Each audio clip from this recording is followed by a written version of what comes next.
everyone. Today we have our another new episode and we will discuss on blockchain technology. Right now, World Talent Economy Forum, we are in IIT Kanpur campus.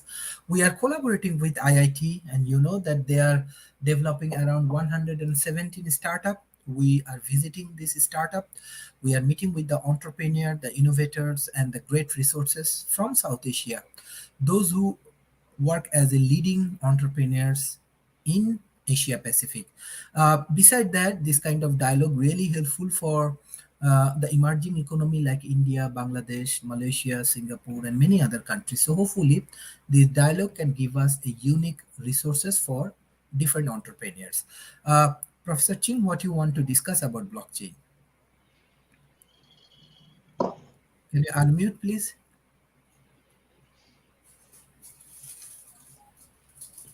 Yeah, blockchain is taken from the title search in real estate.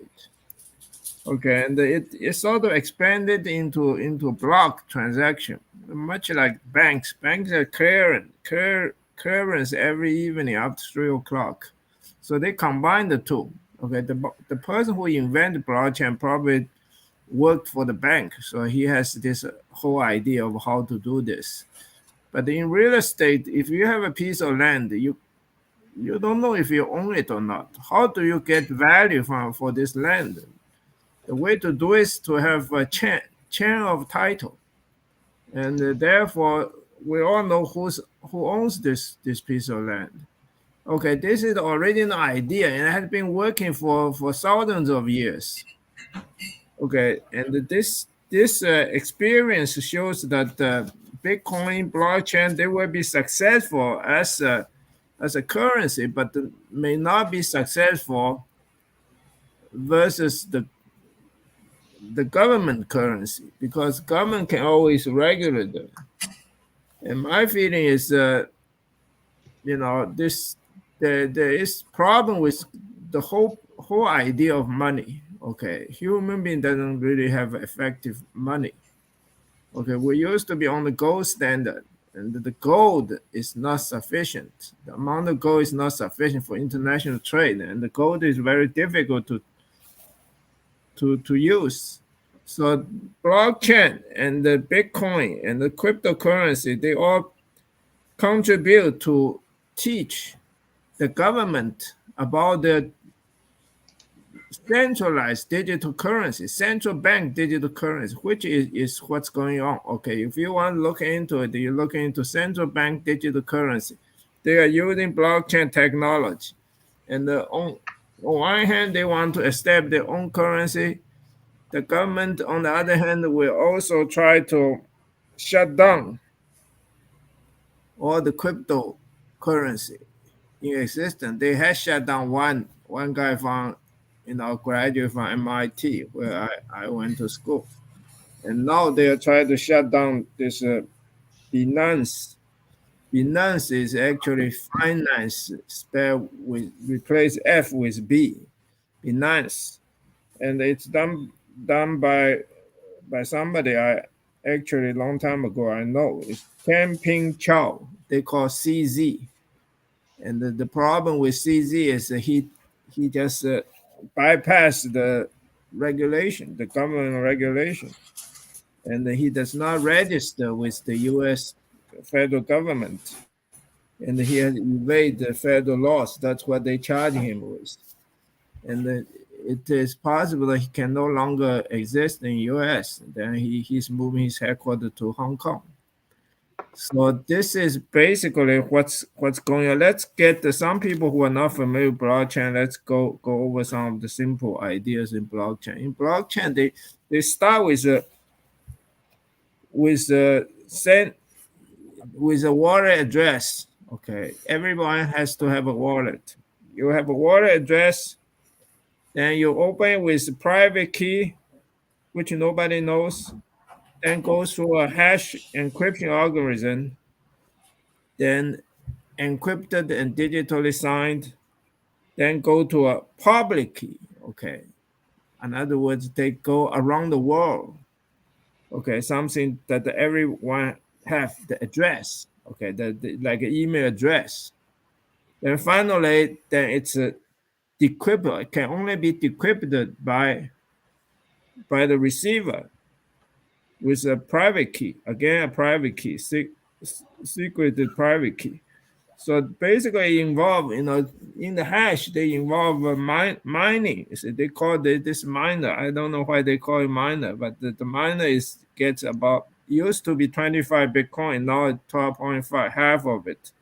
They do first. They have to solve some problem. Very strange. Proof of work, a very difficult mathematical problem. Once they solve the problem, then they have a right. That's why there's so much computing power is needed. They just have to show that they have proof of work. Then from this proof of work, they distribute. They start to create this new hash thing and create the new all the transaction taken care just like the bank. The bank does this now, but they charge us. Okay, so this is overall the blockchain the effect of blockchain is to show the world that we don't need banks. Okay, and also show the government that we can set up a digital currency and bypass a great deal of expenses in transaction. So basically, that's the basic idea. I think people should look into central bank digital currency and also look into recent court case relating to Champagne Chow on Binance.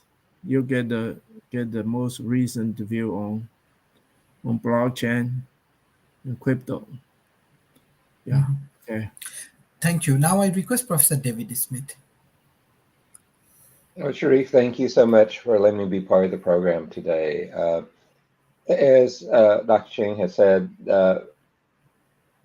blockchain has many different applications, many ways to look at how it can be used.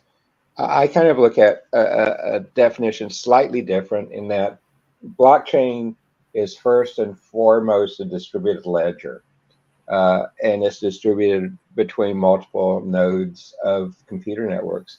It's also really good to think of blockchain as a distributed, very special form of a database. And in a way, it is the same as a database. A blockchain stores information electronically in a digital format. And blockchains are best known for their role, as you talked about, in cryptocurrency, but they're used in many other applications too. The innovation, though, with the blockchain is that it provides more emphasis on the fidelity and security of a record of data, and as a way to begin the process of generating trust between it. And that's one of the big differences. Blocks, though, is part of blockchain, collects the information in groups known as blocks, and it holds the information. And when they are filled and closed, they're linked to the previously filled blocks. The new blocks get added to that versus the name blockchain. And it's kind of there. It's really different when you begin to see it. Just as a point of reference, many people say a blockchain is 100% secure. It is not. Billions of dollars have been stolen from cryptocurrency-based blockchains in the last 2 years.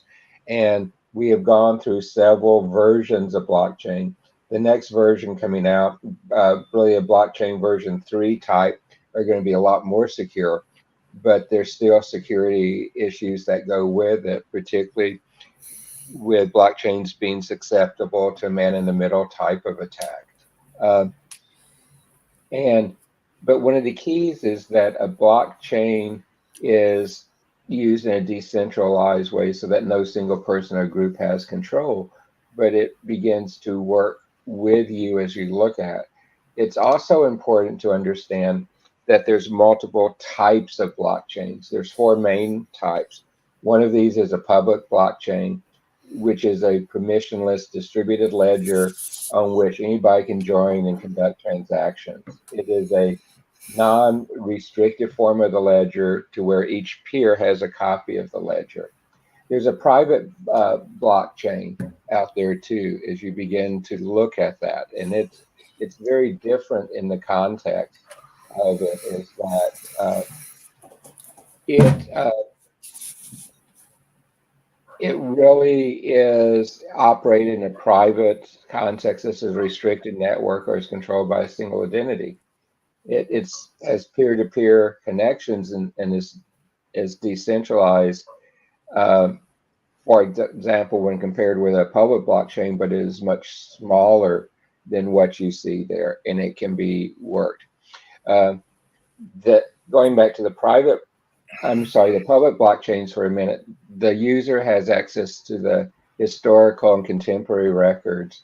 And as you had said, he can actually provide mining operations against it if it's a cryptocurrency uh, and others. On the blockchain public network, there's no valid record or transactions may be altered. And this is one of the places where some of the security considerations come into play, because a group of entities that can take over 51% of the authority on a public blockchain can make any edits and things and change to it. There's some really disadvantages of some of the public blockchains, is that it has a low number of transactions per second because it's so large, and it's dealing with the public sides of it. Has scalability issues. You talked about the high energy cost of mining and others. It's very much so. The private blockchains, as I was talking about, though, has a smaller network. Often a private blockchain can be run on a small network within a firm and organization rather than open to anybody who wants to contribute processing power. Permission blockchains and business blockchains are two more terms you might see on private blockchains. Some of the advantage of a private blockchain is speed. Private blockchains transactions are faster because of a smaller number of nodes and a limited group of people. Scalability, you can tailor the size of your private blockchain to meet your requirements. Disadvantages, fewer people, so the trust building is lower from the number of people. And also, you have private blockchains are limited in that they require some access management functions to work. Blockchains are used today are in areas like supply chain management, internal voting, asset ownership, in a lot of different areas like that. You're seeing many of the large technology companies and accounting companies and others setting up private blockchains to use with a number of their clients. You particularly also are beginning to see these more in academic institutions as a way to manage transcripts and others. The third type of blockchain is a hybrid blockchain, where it uses the best of both worlds, which combines both private and public blockchains. And it lets an enterprise company or organization or government create a private permission-based system alongside a public permissionless system, and allowing them to choose who has access to the different types of blockchain data and what blockchain data is made public. What's interesting in this is it's secure. It prevents outside hackers from launching a 51% attack on the network, like I talked about before. It's also kind of cost effective because it lets you scan on both sides. Some of its disadvantages is a lack of transparency, and they're difficult to construct. You're seeing more of the hybrid blockchains being used in things like real estate, where the real estate companies use them to run their systems and often information. You see them in retail.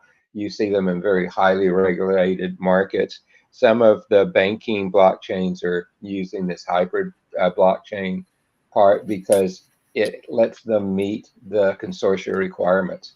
The fourth type and final type is what's called a consortia blockchain. And it's kind of structured in the same way as a hybrid blockchain, and it has both public and private blockchains, but it also has what is known as a federated blockchain. It differs because various organizations, members are working together on a decentralized network, and it really has to have consensus. A consortia blockchain among the partners on it, it's a little bit more secure. It lets you do things. There's some lack of transparency. But like I said, it's you see it for banking, you see it for research, you see it for food, you see it for logistics and tracking. So a lot of different areas where these different types of blockchains can be used and applied. And it's important to understand the various types. It's important to understand how each of the types are used. It's also very, very important to realize what generation blockchain you're working with and developing with. Blockchain one was not very secure, even though that was the goal as a distributed ledger. The blockchain two and the emerging standards around blockchain three are going to be much more secure because they realize the challenges of how easy it is to compromise the blockchain in the early stages, and particularly in the cryptocurrency area, where billions and billions of dollars have been stolen by being able to compromise the cryptocurrency that was built on their blockchain. So there's a lot going there. It has a lot of potential. I can see blockchain technology, and this is really a hybrid blockchain technology being put out in place for voting, for example, in elections. You're going to see more of it involved with international transaction, particularly where you want to look at a chain of custody. So from shipping products around the world to tracking materials through a supply chain, through logistic chains, these are going to be some of the next the areas where we're seeing much greater emphasis on putting blockchain into the systems to enable that type of processing. So Sharif, I think that's a good start for me. Thank you. We have our new friend, Mr. Abhishek Jain. I think he's expert from India. Mr. Abhishek, are you with me? Hello everyone. Thank you for inviting me. Am I audible? Yes. Yeah. So again, Mr. Abhishek, yes. blockchain has been a very dearer subject to me, and I look at blockchain as a technology which is looking for solutions. So there is a solution available, and you come up with a problem. Blockchain may help. But again, we have to understand, as David, you said, that how blockchain has evolved and how blockchain as a technology, what it means. So blockchain has to be used very wisely. There should be a trustless environment where blockchain can be useful. So again, when you are using a blockchain technology, as such, you should have a bigger environment, and the environment should not trust each other. Only then there is a huge use case for using blockchain technology. Blockchain technology can be used for multiple use cases, be it supply chain management, be it elections, the e-voting kind of a solution, land records, then all those records where there are multiple transactions happening. So banking transactions, your insurance record, health record, all this blockchain is very helpful. So blockchain, being a database technology, is just because I'm a finance graduate. I did my chartered accountancy, so I understand how the accounts work, how the ledgers work. So the core concept for blockchain has been the ledger system behind it, time stamping, then linking of each of the blocks with this block with this hash of the previous block. So the whole system has been there since ages. So all the technologies. So it is a mixture of multiple technologies, multiple theories into one single bracket, and it comes as a blockchain. So bitcoins start can be called uh, the first use case of blockchain. as such as Bitcoin started on a blockchain technology, and that whole technology was given a thrust because of all the cryptocurrencies and Bitcoin. So we have to understand that cryptocurrencies are one part. There are certain issues with cryptocurrencies regarding the we can say the regulation part, the value asset part, which is not there. So that is a key area which requires certain changes or certain laws to come in. But other than that, if you see all those transactions which David has been saying, or everyone else has been saying, that there are chances when blocks can be stolen. That has been there. That has been done there. But majority of time, all this theft has happened because of the lack of infrastructure at the marketplace, rather than someone creating a new block or a new chain. The new chain in blockchain, if we say Ethereum, it has been twice when where use of so there are two concepts majorly which were used previously. One was a proof of work, and another was a proof of concept. So basically, both the scenarios, they have uh, different kind of mechanism to validate a transaction.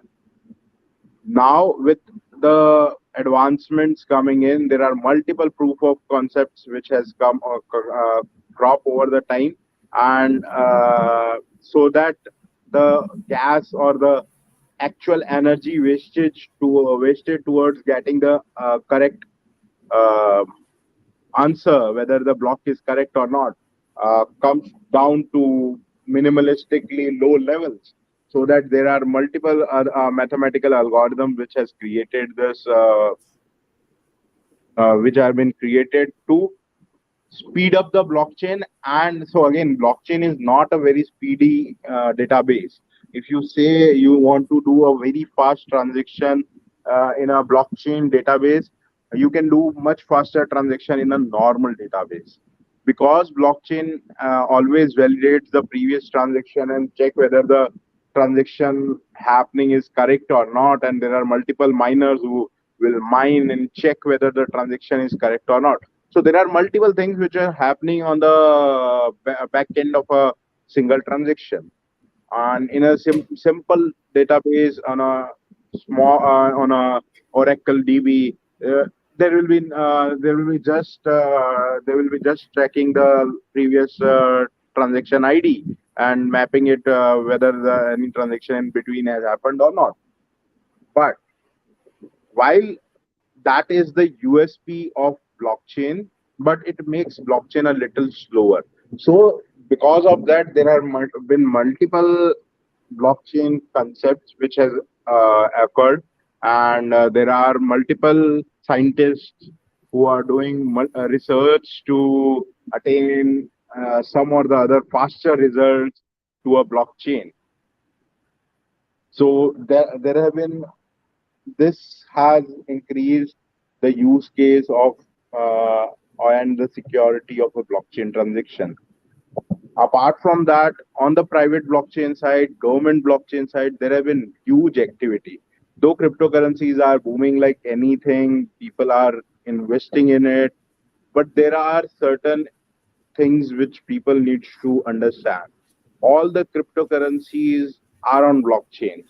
All the marketplaces are on blockchain. But the wallets which all the marketplaces are offering are not on blockchain. So if you put if you put 10,000 bitcoins in your Binance wallet, that Binance wallet is not on blockchain. It is a private ledger system on Binance wallet, Binance marketplace.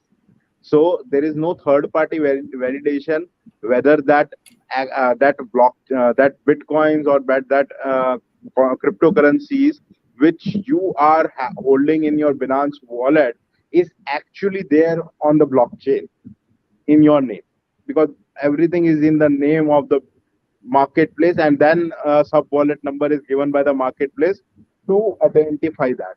So there are certain issues. This is the biggest issue which has occurred of late also, with Sam going bankrupt, with uh, just 2 billion in the bank and $9 billion uh, customer deposits and so on, multiple things. So how did this all happen? This happened because all the marketplace would do is they would have 10,000 bitcoins with them and they will sell more than that.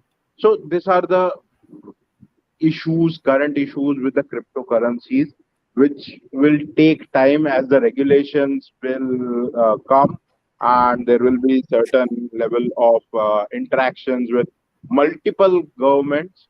There have been governments who have been very active on doing this. Japan government is very active on blockchain. The government of United Kingdom is very active. Same way, Indian government has been lethargic on this, but again, they are coming up with a very stringent rules so that this kind of activities won't hamper the overall transactions. So the anonymity, which gives the which is the key in blockchain, is a key reason for all the cryptocurrencies to be used in all the wrong activities. So this has been a big issue in cryptocurrencies, and because of that, everyone in a layman understands blockchain as a cryptocurrency, and thus every layman is very will shy away from discussing blockchain with anyone. So that has been the key problem in the whole ecosystem. Apart from that, I am very bullish on private blockchain, government blockchain, use cases where multiple parties are involved and they don't trust each other. They want to know the whole data move, the movement of everything has to be recorded. So this is the area where actually blockchain can be very critically used, and blockchain can help in a longer run. There are multiple areas, multiple things. So health record, if you see, you are visiting multiple people, multiple doctors at multiple locations, wherever in the world. But your if your health records are on blockchain, with a single key, you can access all your data, everything at one go, and that too with a very secured way, where the doctors or the user of the information who are using it get recorded on that particular blog. So that actually helps. So this is the whole area where blockchain can be very critical. Healthcare is one, land records in another, supply chain, uh, digital transactions, transfer of money from one place to another, digital banking needs, insurance. These are the few areas where blockchain can actually help us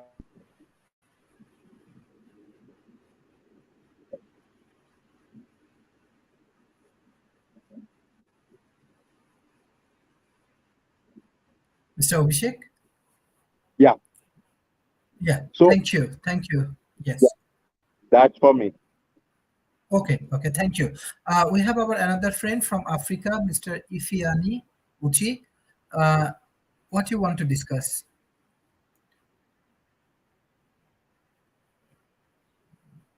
Mr. Ifiani?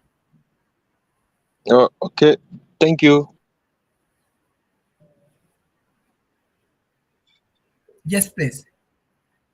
Can you unmute yourself?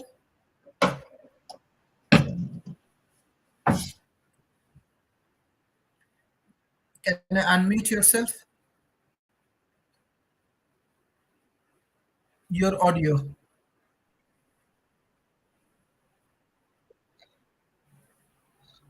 All right. Um, Actually, David and Jane have already touched everything I want to say about the blockchain. Uh, but I can narrow down to the health sector, because the blockchain um, was created to bring power back to the consumers, back to the people, from a centralized authority. Like like the Bitcoin itself being the first cryptocurrency that ran on the blockchain. It's proved to people that yes, for once, there can be a decentralized mechanism that gives power to the masses, and without nobody taking control or having to give you a deadline or authority over your asset. Because if you use the Bitcoin for transaction, you don't need the clearinghouse, or you don't need the bank.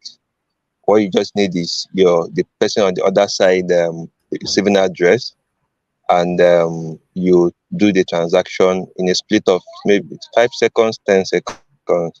The asset is being transferred from you to the person, and then he or she can go on to do whatever they want with the asset.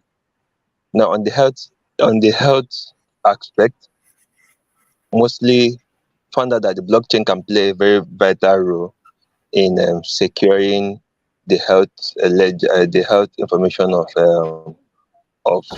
a particular area, a particular region, a particular user. I'll give an example of a particular blockchain, the IOTEX blockchain. The IOTEX blockchain is a private blockchain which a particular community, a cryptocurrency, is building on. That is the transhuman coin. And the transhuman coin is the cryptocurrency of 2 million transhumanists, which comprises of so many doctors and scientists. Peter Jen is there, Dr. Charles Awu is there, a business mogul and also cybersecurity analyst who based in South Africa, a Nigerian who lives in South Africa, co-founded with Peter Zen, and Peter Zen, head of KPMG, also founder of Transhumanism Australia, and a politician also, with Alicio, who heads KPMG Metaverse,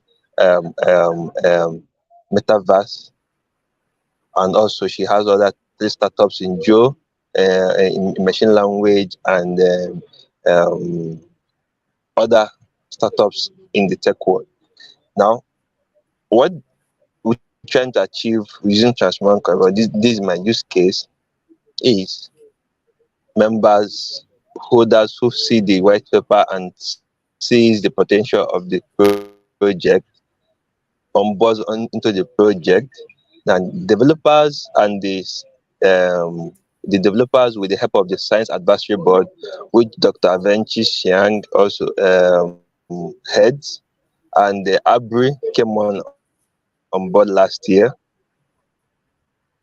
comes to like moving moving the project from the Binance Smart Chain network to the IOTEX blockchain, whereby health records of holders will be secured on the blockchain, on the IOTEX blockchain. Should any pharmaceuticals or any research or any medical facility wants to um, make a research based on a holder or a transhumanist health record, they need to get paid for having access to such a person's record. What I mean is that the holder, we need to authorize, okay, I need this pharmaceutical company to have my record for for clinical research. Then whatever patent that was developed or whatever that was developed, the holder have a say in it. He gets paid for having his medical record given out, because he controls who have access to it and who does not have access to it, because the crypto is moving on from the Web 2 to the Web 3, whereby consumers have rights, or customers or consumers, wherever, over their information, unlike in the Web 2, which is a centralized affair, whereby each Facebook, who goes out to patronize, sell our information to marketing organizations out there. Those guys now keep on flooding our pages, our account, with adverts and so many things. And whenever you click on the advert, you don't get paid for viewing an advert. Rather, the data or whatever you use to access it goes out from you. But in the Web3, which the blockchain is the foundation, whereby you, the consumer, have a right, get incentivized by what, from your own information, and you have control over your information, because information now is the key. And when information is given out without your authority, you are prone to attack. But in the blockchain, you can say who views or who makes use of your data, and you get paid for that. And that is what the blockchain is. And what this is the same thing what Transhuman Coin wants to achieve. So when these information are being integrated into the IoT blockchain, the smartwatch is ready just to be integrated into the Ethereum blockchain, which is the software that they were the first that started running a consensus, the Ethereum protocol. Now users can be able to have a smartwatch which takes records of the everyday activities of their health, like those who have been having a blood pressure issues and so many other things. Now they have access to a medical doctor also, who then they give the right to have access to their medical file, and they will be diagnosed, or they will be given a prescription of, okay, this medication is good for you based on what you are passing through.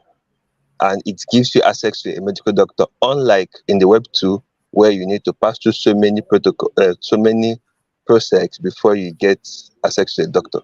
So the blockchain, it's a welcome development, although it have its own cons, but the pros to me are much on a higher scale. Just that we need, in the currency aspect, we need regulations to prevent those who are financially business minded into investment not to fall into scam tokens, because there are so many networks out there, there's so many consensus, so many networks out there on the blockchain that you can create, and you can turn it to what either a scam token or a phishing token, and people lose billions of dollars every week or every day. So to me, in the health on the health aspect and other areas which David and Jonah talked, agriculture, land record, real estate, finances, and even supply chain and delivery, the blockchain plays a very vital role in that. This is all I have to say for now. Thank you.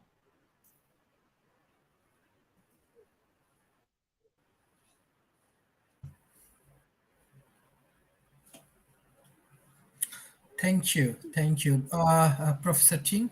What you want to advise as a blockchain strategy for the companies, and what's your concluding remarks?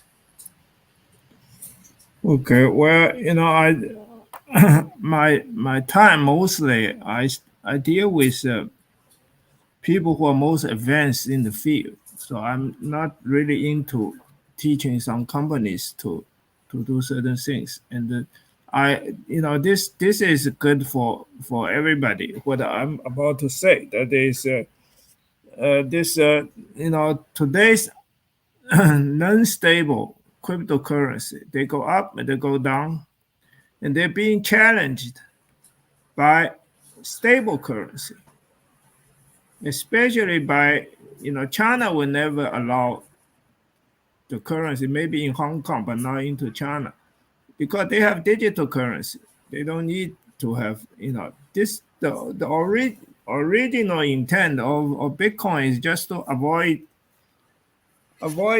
the government and also to avoid the bank.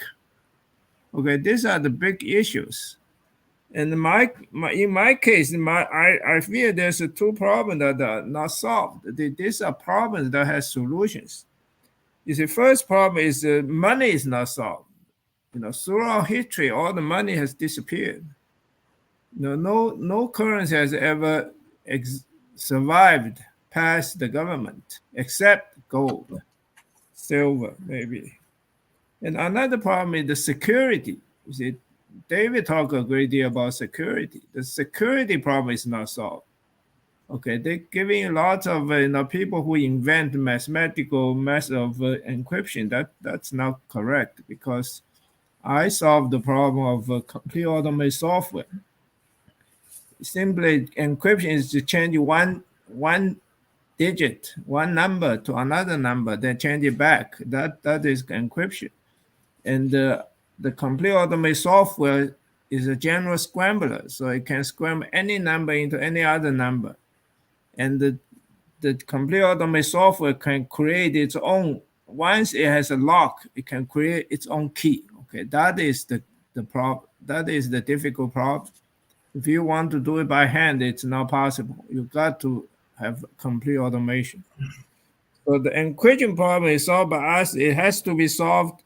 The money problem is even more serious. The money problem is what's causing the world, the power, world power to in conflict. They keep thinking that whoever controls currency is controlling the world. That is not quite true. Okay, throughout history, Roman Empire, British Empire, and today the United States, they all control the currency. And because they control currency, I go around the world, I see every country try to take advantage of devaluation, so they can always export unemployment to the U.S. So Trump is police. He knows some business, so he say no, we cannot allow that. So the way he does is to first he raised the tariff. The second thing he did was to start the gold standard. Nobody understands why he has to go back to the gold standard. There's not enough gold to support international trade. So what I have suggested is the universal permanent money. Okay, the definition of a good money, of a solution money, is to make the currency permanent and universal. Nothing exists today except gold. So I'm just, raise some questions for the world most advanced countries. And I think, even in anywhere in the world, they should realize there's two problems that have not been solved, and there is this challenge for all this thing we talk about. Blockchain is very, very good. It has been used, in real estate, in many things, but now it's computerized, so it really give everybody a chance to also this, this beyond. He does not do distributed ledger. He does centralized ledger, and extremely fast. He's the fastest in making transactions. So now the government is after him, so he might fall in the US. So there's a lot of problems which is facing this whole situation. And now today there's two major problems. The first problem is the financial crisis that is ongoing. Okay, I'm writing to Jerome Powell, the Fed chairman, and I advise him that he should not increase the interest rate to cause a crash or recession. Okay, control inflation is not as important as stop a market crash. So basically, these are the things that we need to worry about. And China, Russia, and even South American countries, Argentina and Brazil, are getting up to form a new currency, international currency. This idea of international currency is definitely wrong. Okay, you have an international currency, then you can no longer devalue your currency. So what happened to inflation? When inflation go up, you got to balance it with devaluation. Devalue your currency. Okay, all this is nobody is thinking about solution to problems, and the people running around and try this, try that. The blockchain is a good experiment. Bitcoin is a good experiment, but my suspicion is they can go up and they can also go down. Okay, and the stable currency will be a big challenge to them. Then central bank digital currency will be even bigger challenge. And the government is the ultimate security. Once you have, if somebody counterfeit the US dollar, the government can go out and arrest them. Okay, that's the ultimate today's security. Okay, if you don't have that, you bypass the government. You pass bank, it's okay. You see, the banks don't have armies. Okay, the government can just use force and try to do this. So all this things need to be sought out. And today we live in a money-oriented society. Everybody say that if you make some money, you're done. You have finished your job. But I'm the founder of Pole Science. I'm the founder of Pole Science Institute. And if you want to find me, I'm on Facebook and LinkedIn. And we just go in and look at the problems and we try to solve them. Okay, we go for knowledge. We're not really, we think today's money-oriented society, everybody just go for short-term and monetary return. And we are in we're heading into lots of problems. Okay. Financial crisis is facing us. We print money to save the health crisis, COVID-19. But now we have to pay back. We borrow from the future, and now we have to pay back. And the suffering during COVID-19 is bad, but today the suffering is also bad. It can even be worse. And all this require knowledge to solve. It's not just making more money. Okay, the money problem, it's kind of silly that the money problem hasn't been solved, and everybody's so interested in money. Okay, so basically we are problem solvers. Anybody in the world think they are interested in knowledge, and they should contact us. And there's not too many people like us who focus completely on knowledge. And we also talk to top officials around the world. And if they want to approach us, sure, they can hook up with us on social media. We are very public. Okay, we speak publicly. We do not, try to do anything secretive. Okay, that's it.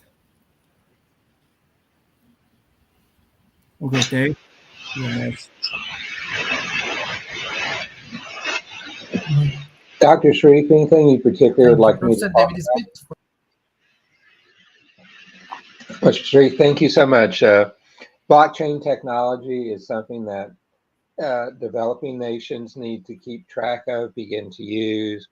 It is an excellent one for entrepreneurship, for research and universities, particularly as you look at the emerging versions of the new blockchain, which are more secure and which exploit the best of the public and the private blockchains together. You're going to see blockchains that can begin to scale. You're going to see them built with different types of computer processing used to solve some of the problems. And just like Ethereum revised the way they look at blockchains to be able to lower the mining cost, lower the intense power cost. Uh, they went from a way to look at uh, the early blockchains were proof of work, proof of stake systems in it, which will begin to use the new Ethereum has changed that to a model where it is not the same, where you can begin to reduce the risk, you can reduce the power required to mine, which is one of the big changes I think you're going to see work, particularly around the consensus mechanisms that are being used. McKinsey at one point suggested by 2030, about 10% of the world's GDP could be associated with blockchain enabled transactions. I think you will see that, particularly as we talked about in medicine and logistics and some other areas. You're really beginning to see uh, a lot of emphasis putting in place about how it works and how to move to proof of work versus proof of stake, which is the big change which Ethereum made. Um, in conclusion, there's a lot of different types of blockchains. You need to learn and understand them, look at what is different about them. But one of my biggest pieces of advice to your listeners, Sharif, is blockchain is a distributed ledger technology. I think it is best to think about blockchain not in the context of cryptocurrency, which is where most people go, but what can an organization do? What can a government do? What can a company do with a distributed ledger that has some degree of transparency? And that is where the power of the next generations of blockchain will come from. How they can be used as a next generation distributed ledger to help look at how Web 3.0 will open and go, and how even the future of education is going to have some of these next generation distributed ledgers involved with it, particularly when it comes to student records, which have been really, particularly with the COVID pandemic, with university staffs being slashed and universities closing, the ability to maintain access to your graduation records, your transcripts, and other things, blockchain might be the solution to solve that problem, and not and to help prevent where you could lose all of your academic records, as we've seen with some of the university and college closings. So, Dr. Sharif, thank you again for letting me be part of this. Blockchain's a technology that your audience should track, should use where it's appropriate. But my admission is it's not 100% secure, and that you should really think of it more as a distributed ledger, apart from just the cryptocurrency applications of blockchain technology. So thank you so much.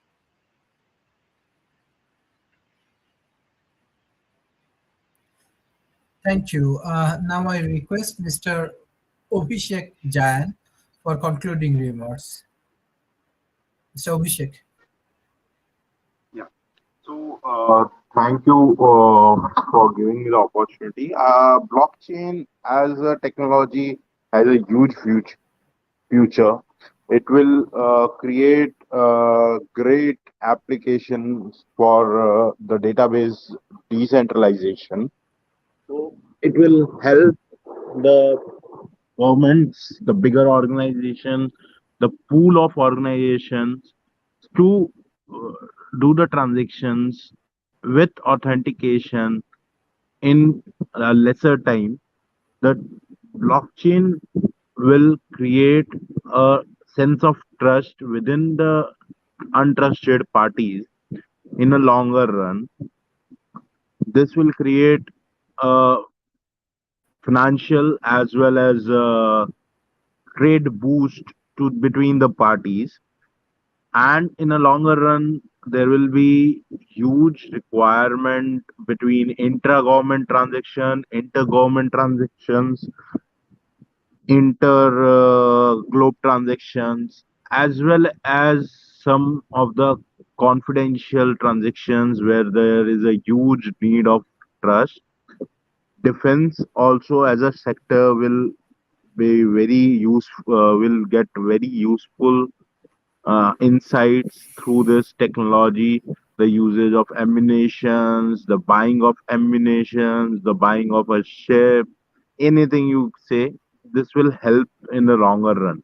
So wherever there is a huge impetus on the asset, whether the asset was correctly procured or not, it was in correct shape or not, be it food article, be it ammunition, anything, you could see a use of blockchain in banking, financial services, as well as in government benefit schemes and everything.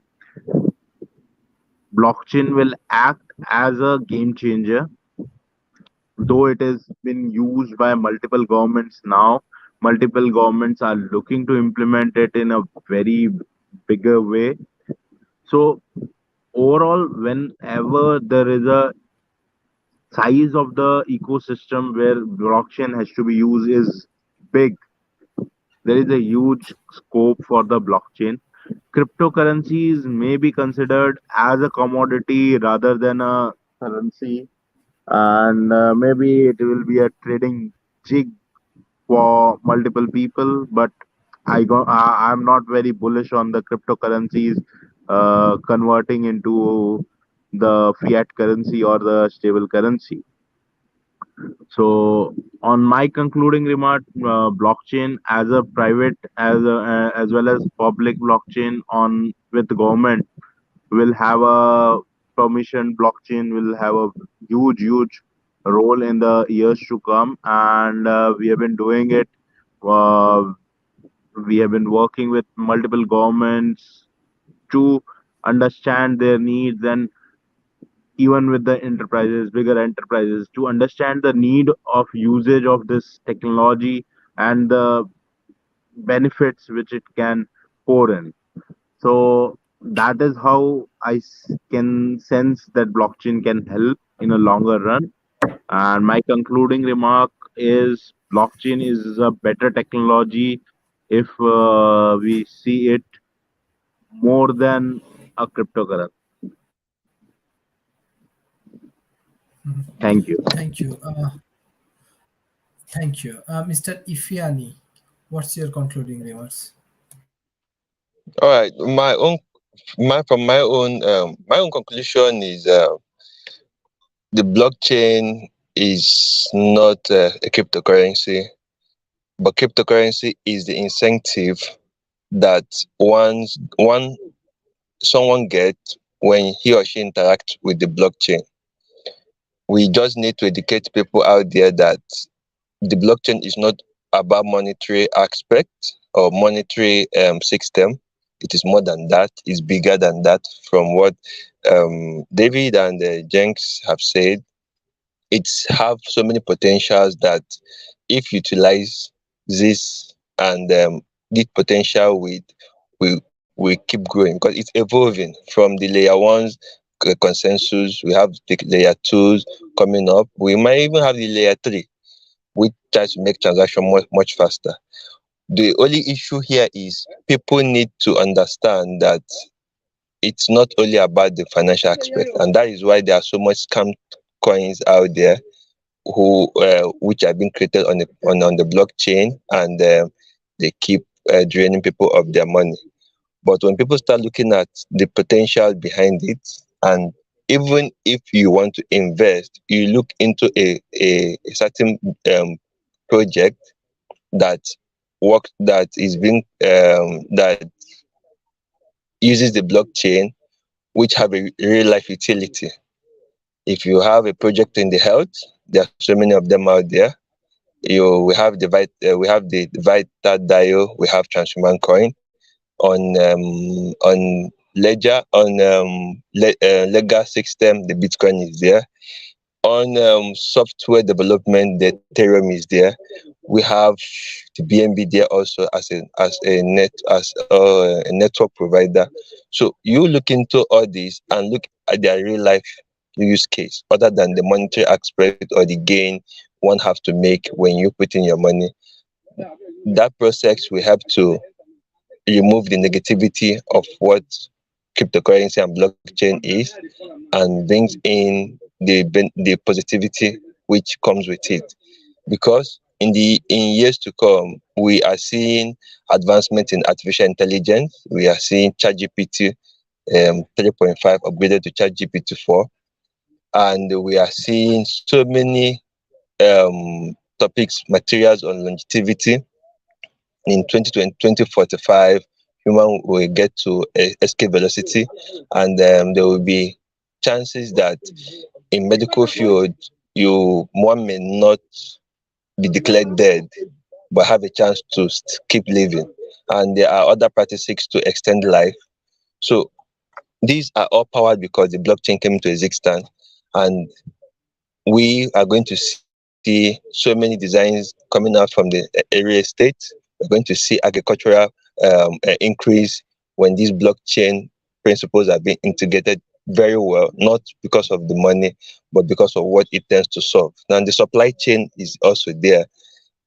These areas in life, when it comes in, and in a well detailed manner that people will understand, that's the education aspect of crypto blockchain, people we will see a rise in the use of blockchain. And um, every day there are being there are research to make it scalable, to make transaction much faster, and also at the same time we see so many networks coming out. So to me, it's a technology that have so many great potential, if we apply the right principle and like teach people out there that this is what it stands for, then the government also can play a very vital role by making use of it to bring in bring in development in those areas which this blockchain tends to solve. With that, my conclusion is the blockchain is here to stay. As long as the internet stays, the blockchain is here to stay. We just need to we just need to take our time and work on it and get it to the right pace. And that is it. Thank you for the opportunities given out to me. I appreciate for the time for me to give up my own little 2 cent knowledge of the blockchain in the midst of the professors and these great men here. Thank you. Thank you everyone for joining today's session. This is an excellent session. I believe it will be helpful for emerging economy populations. I want to give a special thanks to Professor Ching, Mr. Abhishek, Professor David Smith, and uh, Ifiani. Thank you for joining today's session. I request all of our audience, please share our content with your government agency, corporation, and academy. Through this process, hopefully, we can learn from each other and we can grow together. Thank you. Bye bye and take care.